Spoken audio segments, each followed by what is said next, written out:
What's good, YouTube? It's your girl Shawnii Echo, and I'm back with another video.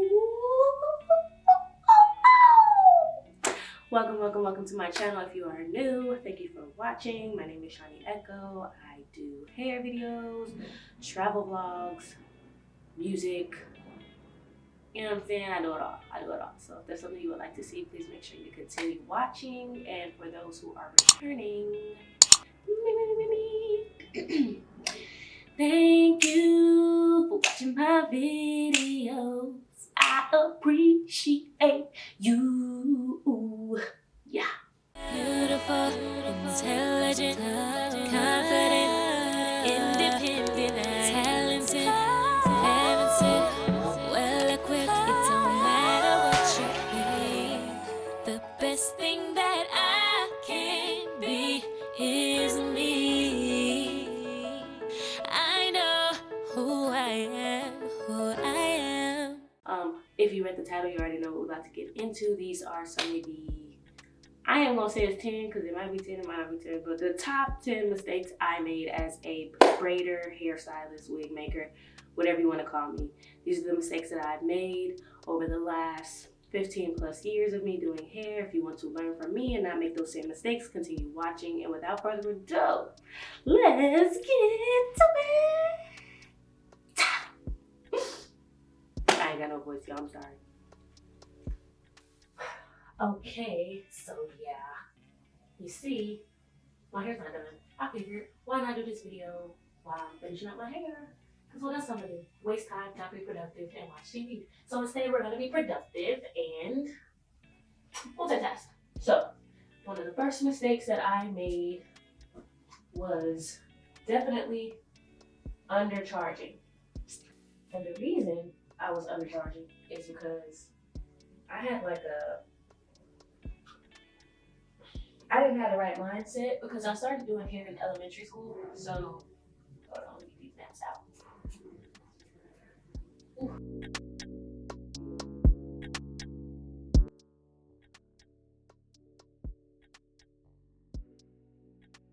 I started doing hair at a very young age. I think I was in elementary school. I'm gonna say 5th grade was like when I started playing around in people's head.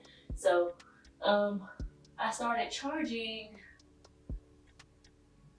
I'm gonna say my freshman year in high school, I started like actually taking clients, and I had this mindset of like, I don't want nobody to say no, so I'm gonna offer you like an offer you cannot refuse. And it worked. After school, I'll have clients, sometimes 2 to 3 clients, after school every day throughout the week, and I was booked. But I mean, I was good for my age, but I'm starting to understand now that I was booked because my price was unbeatable, especially for the quality, but I was definitely cheating myself. And I think there was also, it was harder for me to consider myself credible. You know, there was like, people would look at me and not take me serious to a certain extent because it's like, I'm young. So it's like, I'm not about to pay for no kid to give me my hair. But the results were the results. Okay. So anyways, that happened, and I never kind of got rid of that mentality coming into my adulthood. Even now, I look at people like, look at these braids I'm doing, right? 36 inches. Definitely hitting my butt. You know, it's people that'll pay like $600-800 for these braids. Me? Never. So I would price things based off of what I would be willing to spend on something when I am in a broke mindset, you feel me? So my number one problem was not charging my worth and keeping that mentality all the way up into literally, I just updated my prices to like reasonable in comparison to like my market and my morals, because some people are still out of hand. And I still feel like I could charge more, but I did go up on my pricing. And I just felt like all my life, I think that's contributed to why I always say like, I don't like doing hair, I'm good at it, but I don't like to do hair. And I think that was wise because people always talk about how much money you can make doing hair, and I'm not making no money. Not no real money. I was like, struggling. And usually you be struggling because you don't got no clients, not because you got clients and then you just struggling. So I was just hustling backwards, and so I encourage you not to do that. Another mistake is also not understanding your market. So like I said, there's people willing to pay X amount of dollars on their hair depending on where they live at. And if you don't know, I am located in Atlanta. However, I'm from LA and I was raised in the Antelope Valley. So in LA, yeah, you can kind of charge what you're charging in Atlanta for the most part. However, in the Antelope Valley, little desert, Palm Beach, Lancaster, they're not spending that much points on their hair. I'm just gonna say that. So what I was charging out there versus when I got to Atlanta, not understanding what people would pay to get their hair done was a result of me just not paying attention to my market. Also, I also feel like the hairstyles are different. The type of styles people are getting are different in California, in that area, compared to what's happening in Atlanta. So not understanding your market is not good because you just could start off on the wrong foot. And sometimes you can go somewhere and not be charging enough, or you can go somewhere and have over-evaluated yourself and be charging too much. So it's important to understand, do your research, look up other stylists in the area, also look at the quality of their work, make sure yours is aligned with that, and then determine, we'll factor that into your pricing process. So I would say that was another big mistake, is not understanding the market I was in. Because the market I'm in right now is booming, and there's no reason as a stylist I should be broke, you should be broke, we should be broke. No, not niching down. People used to be able to literally bring me any picture off the internet, and if I looked at it and felt like it was doable, I did it. That was cool because it stretched me, beyond my comfortableness. However, I do feel like you need to get you about 5 to 6 styles and stick to them. Because the problem is, people come to you, they show you a picture, they want you to do that, and then it ends up being one of those what I asked for versus what I got situations. One, because you ain't really had no experience in that style, so you're just doing stuff without no experience in it.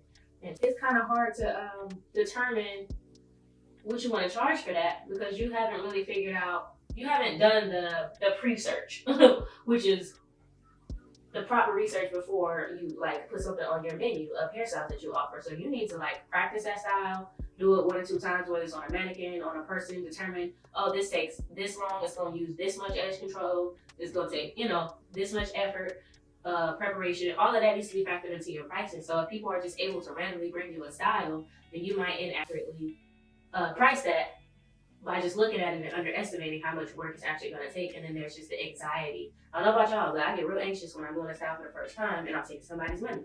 I have a conscience. And I'm quick to give my clients a disclaimer I'm not, I'm not experienced in this, so, I'm going to try, I'm going to do my best. And they, they just have this blind trust in me, but I get anxiety from that. So personally, I think have a specialty of what you offer. That's my advice. Do as you please, but I honestly feel like you should be known for specific styles and go from there. Master something. By the way, if you want to know what product I'm using as of late when I'm braiding my hair, I only use this, which was hard to find this time around when I went to the spot store. But this is the Shine and Jam Magic Fingers. I like it a lot. Another mistake I made was not being organized. And that's, let me tell you, there's been plenty of times where I've had to spend extra money because I left out the house without my lazy glue. So just, I don't have a set little station, and I'm a travel stylist. I didn't have a set station for my supplies. And so sometimes instead of me just taking everything, because I don't have a cute little bag, so if you ever want to gift me something, I'm still in need of that, whoever is watching, DM me. I didn't have a set place for everything to go. So sometimes I would just okay, I'm only doing braids, I'm only gonna need my braiding rack and my comb and then whatever little edge controls and stuff like that. But when I'm working on wig installs or sew-ins, whatever the case may be, those require a little bit more materials. And I would always be leaving stuff. And that's tragic. You know, you leave your concealer, your foundation, whatever you use to tint the lace at home. That's real tragic. So I wasn't organized when it comes to that, having like a checklist before I leave out the house. I wasn't organized when it came to scheduling my clients. What I would do is I have an iPhone, you know, at the top of the search bar, you can just type in, you know, hair or some type of keywords that let you know that you have an appointment. So I would do that every day to see, okay, do I gotta do somebody hair? And I would get, you know, I would look, assume I ain't gotta do nobody hair, be in the middle of my day, get a random call, hey, are you on your way? I just wanna make sure you're still coming. And I'm just like, so I was not organized at all. I didn't have a good booking system, and I just don't recommend you do that. So now you have to go to my website. You have to pay a deposit. We're gonna talk about that in another video. But yes, you have to pay a deposit to even book with me. And I have two sites. I have a regular website that just showcases my work, and then I have the actual booking site, and I use Acuity. We're gonna see if we can get to sponsor this video, but if not, I use them. I've been using them for 2 years now. And it really helps me be organized, and it's worth it. I forgot how much it costs. I'll put it up here somewhere. It's gonna pop up. But it's definitely worth it for you to stay organized and just map out what you have to offer. Plain and simple. So I use that, and then edges. Let me do this one again. Not the other day. So another mistake I've made was not setting boundaries. All of these mistakes I'm going over, I feel like I'm gonna do like a more in detailed video about each one. Go deeper into it just so I can give you more of a outline to like fix these issues and not make these mistakes versus like why and how I made them. But I would definitely say that not setting boundaries was a big one because it made me just feel like my clients were taking advantage of me when really I was not protecting myself. And one of my good friends, Jackie Cans, pointed out to me, she said, you know, if you're not charging enough for a style, giving deals and discounts, like let's say you go into the Gucci store and they tell you, oh, instead of this bag being $700, it's only gonna be $250. When the customer hears that, they're not gonna say, oh my gosh, that is way more valuable than that. No way, I'm gonna pay the $700, I'm gonna pay the full price. Don't you know your worth?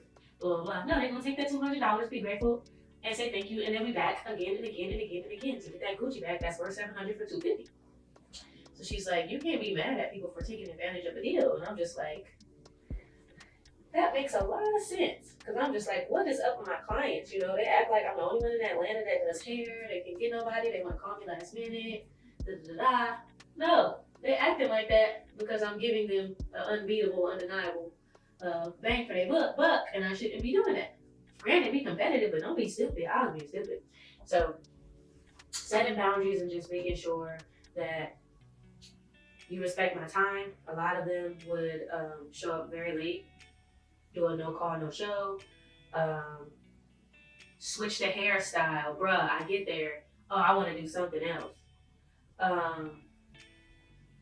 Not being ready, didn't take their hair down. Like, all types of crazy stuff they weren't, you know, and yeah, I just didn't have any policies in place to like make sure that they were respecting me. And I didn't speak up and say anything. I just like let it slide. And I could see if they were making up. I got one client that if she was on some she was tipping real good to, you know, offset that. But the rest of them, I had about 3% of my clients tipping, you know, so yeah.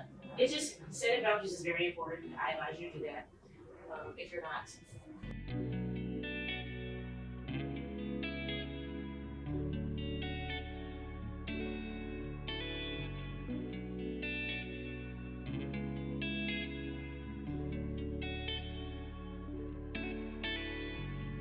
I would deem this, because I'm not going to order based off of how big the mistakes were, but I would deem this the like worst mistake I made in general with my journey as a hairstylist. Not maximizing my profit capabilities for me was my biggest mistake, and I think the reason I did that was because I don't like to do hair. I really don't like to do it. I just, you know, I was groomed to do it at a very young age. I was good at it, and it's been a blessing, you know. I always will be able to find work no matter where I'm at, what condition of life I'm in, whether I have a job or not. I've always been able to depend on this as a good side hustle, and the times that I needed it to be my main hustle, it has done that for me. However, at heart, I am a musician. I am a singer-songwriter. If you didn't know, now you know. I'm going to, there's some stuff gonna pop up here if you wanna check out my music. If there's music playing in the background of this video, it's most likely mine. I wanna do music, you know what I'm saying? I am a creative in that right. And so for me, I don't wanna be known for doing hair, nor do I want to be doing hair. However, it's been very loyal to me, so I am loyal to it. And because of that, I've just always done the minimum. And so there are plenty of ways to maximize as a braider right now. You know, it's a new year, and I'm doing that right now. I could have, again, been just watching TV. Instead, I decided we're gonna make some content, you know what I'm saying? And, you know, actually, I owe a lot of the success of my channel, as much as I want to be known for doing hair. The majority of success of my channel is from my hair videos, which like makes me mad. Like when you Google my name, a few music videos pop up, not Google, but like YouTube search my name. But the majority is gonna be hair videos because those are the videos that got like the most views, brought the most traffic, caused the most subscribers. So, you know, I have to give credit where credit is due, and it's been a blessing. You know, you guys like my hair videos. So, you know, I decided to be more productive, but every client, you know, I've watched the other hair gurus on here, and you know, they doing a damn thing. I don't want to do that. I want my channel to be solely about hair. There will be a series about these different things because I am learning in my research about YouTube that your channel cannot just be about you. You have to serve other people. And so that's what I'm learning. It's like half of it is entertainment and half of it is offering value. And I feel like I've been doing hair for, I would say 15 plus years. I've been doing it about 13, 14. I've been doing hair. And so I have a lot of value and knowledge I can share. I'm not about to go get my license. I'm not about to do all that. However, I have a lot that I can share with experienced braiders, with new braiders, with any type of braider, or when it comes to like making wigs and stuff. So I could have been making YouTube videos. That's extra money I could be making from that, doing classes. What are other ways you can maximize your profits? I'm not about to go into that because I'm gonna make a whole other video about that. Just stay tuned if you want to see that in the comment section below so that I can remind you, you know, hey, that video I told you I was gonna do is up. So there's gonna be a video about that, but that's one of my biggest regrets is not doing that because all this time has passed by.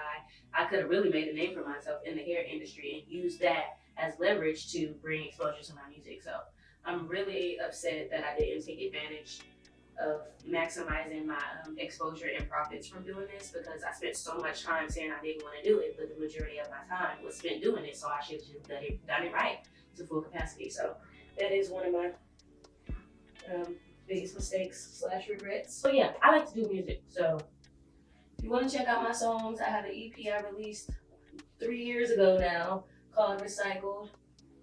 You guys can check that out, and I'm actually working on a new project, and it's just highlighting my self-care journey, and I'm excited to share that with y'all. Another mistake that I made was not accounting for inventory. You know, there was just a lot that I wasn't accounting for in my pricing. That kind of goes back to like not charging enough, but in depth, like there was a lot of prep time, there was a lot of time spent having conversations, going back and forth in text messages with people about their hair just for them to not follow through.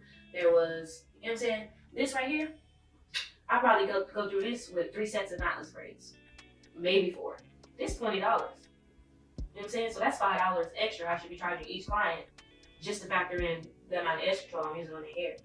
I wasn't thinking about that. A lot of my clients don't get the right hair.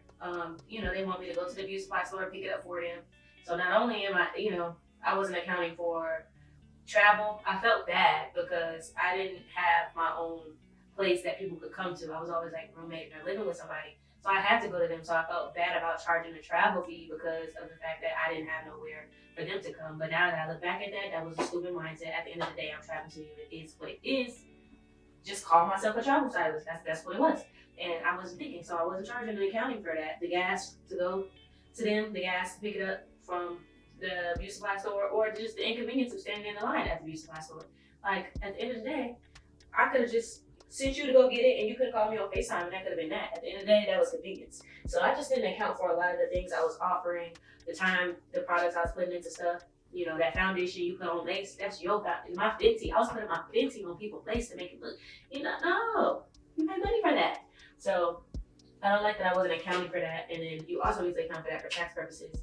That's a whole other thing. Luckily, I ain't been audited, but it's important to account for things. You know, take it serious. You are a business, so make sure that you're doing that. And yeah, that's not cool. And we wasting a lot of time, efforts, money. You're gonna feel like you're being taken for granted, but it's you who's taking yourself for granted. That's what it is. Can't be mad at nobody but yourself. So I think, and this is a minor mistake, but it is a mistake at the end of the day. Another mistake I was making is not caring about my appearance. Let me tell y'all something. You, especially if you don't got a good social media presence, even if you do, you are a walking billboard. Especially if you know how to do your own hair. What? Every time you go somewhere, somebody should be like, oh my God, your hair is cute. Who did it? And you should be able to say you. Even if somebody help you. If you did the majority of it. You know what I'm saying? Let somebody start them off, you braid them down. You know, because, yeah, the parts matter. But sometimes braids don't be consistent from root to end. They don't be neat. So you can take credit and say you did your hair. I did all these. Sometimes I get help, and I do say when I get help. But I did all these by myself. I had no help. And yeah, when somebody say, oh, who did your hair? I did my hair. And bam, that's a client. You are a walking billboard. And as a billboard, your hair should be done. You should always have cards. Your card needs to have some type of a magnet or something on it if you take it serious. So I just felt like I wasn't keeping my appearance up. And, you know, for people who don't know you, they just like, oh, I'm supposed to trust you to do my hair and your hair not done. You don't play nothing. Now, realistically, I don't be having time. I don't even know how I found time to do this, you know. But I don't be having time. And it's like, I don't care. I didn't care. I'm just like, my hair is not done because yours is. That's why. Mine is not done because yours is. At the end of the day. So, but that's not cool. That's not cute. You're missing an opportunity for a sale. So your appearance matters. Keep your hair done. If you can do it yourself, do it yourself. That way, when somebody asks you who did your hair, you don't have to lie. And you can say, I did it. And then, bam, now you got somebody that wants their hair done. Like, yeah. So that was a minor mistake I was making. I didn't look like nothing. And, you know, I wasn't sparking no conversations about my hair being done because it wasn't done. Not knowing my worth. I promise you, I've been doing hair all these years and I literally just started understanding my worth. I'm gonna say, 3.5 months ago. Yep. I started breaking down stuff, putting a telescope under my process, and I did not understand my worth. It's bigger than just the time, the hour and a half, 2 hours, 5 hours, whatever time you're spending on a specific style in somebody's head. Like, your worth goes way beyond that. It's bigger than that. And I didn't understand it. I kept lowballing myself. And because I don't understand it, how do I articulate that to my clients? You know, like, I wasn't getting tipped. It wasn't because the work wasn't good. It's just like, there was a misunderstanding and a miscommunication. So I also am gonna make a video, and I want this video, when I make that video, to be something that every stylist can like send to their clients and repost on social media, because it's like a disconnect of communication. Some clients just simply don't understand what they're paying for, and it's real disrespectful and inconsiderate of them to try to measure your value. But I think it's just a lack of understanding, and if we could bridge that gap between the client and the customer, we could all be on the same page to be like happily ever after. Oh my gosh! So I'm definitely gonna make a video about just certain things that I can tell they don't understand just from the clients that I have, and you know, just educate them a little bit, and you'll just see the difference it has instead of like writing everybody off. Sometimes people just don't understand, they don't get it, they don't know. You never know, you know, what the experience was before, and this might be their first time, you know, getting their hair done outside of doing it themselves, or, you know, when they're not tipping, it's probably don't have nothing to do with you. They might came to you with all they had. You just never understand, you know, what's happening, what's going on, why certain things happen. I used to get frustrated at my clients, all kinds of stuff. It's just like, why? And when I actually started, like, I recently started speaking up and letting my clients know, like, hey, when you do this, X, Y, and Z, this is not okay, they were really understanding and apologetic. But for me, I was going in it with, like, assuming they understood and they knew, so it was, like, pissing me off. But I was still dealing with it because at the end of the day, you know, I wanted the money. So it's important to, like, definitely communicate with your clients, know your worth, help them understand your worth. That'll stop you from like overworking and being undervalued and underappreciated. Nobody wants to experience that. Do your work, stick to it. Don't be hungry. Don't be thirsty. What you won't do, another stylist will. Let them go to that other stylist. At the end of the day, it is what it is. All my clients that cheated on me regret it because I'm just gonna say what it is with this. So, know your value, stick to it. The last mistake I'm gonna give y'all, and I ain't gonna leave y'all hanging because I know y'all sitting here like, what you mean is the last one? You're not even done with your hair. We want to see how it came out. You're gonna see. I'm gonna show you. The last mistake I made was not updating my hairstyles. And that's like keeping up with the trends. Granted, I tried. Like them stitch braids, I'm sorry, I'm never signed. Won't get a stitch braid out of me, cause I keep doing it. It's complicated. I'm not doing it. You're not gonna get a stitch braid out of me, I'm sorry. However, you know, those little cute little butterfly braids and hearts on the side of people's head, I've been doing that. So make sure you keep up with the trends, know your limits, and keep your pictures updated. You don't want to be using somebody else's pictures because it come off real fishy. If you know how to do it, why you ain't did it? It ain't that hard. So people want their hair done. So keep up with the trends. You know, some stuff go out of style real quick, and you know you will become irrelevant as a stylist if you're not keeping up with it. That also alters how consistent your clientele is, because if you're not offering the styles that's in and they want to fit in with everybody else, they're trying to keep up with the Joneses, and you don't do the Joneses styles, now you're out of a client. So just make sure you keep up with the times and the trends as a braider. But anyway, I'll be back. So this is a result. Let me say something. As a braider, there's nothing more satisfying than one, having my hair done because it's never done, and two, saving money. Because where you getting these braids at for the $3.99?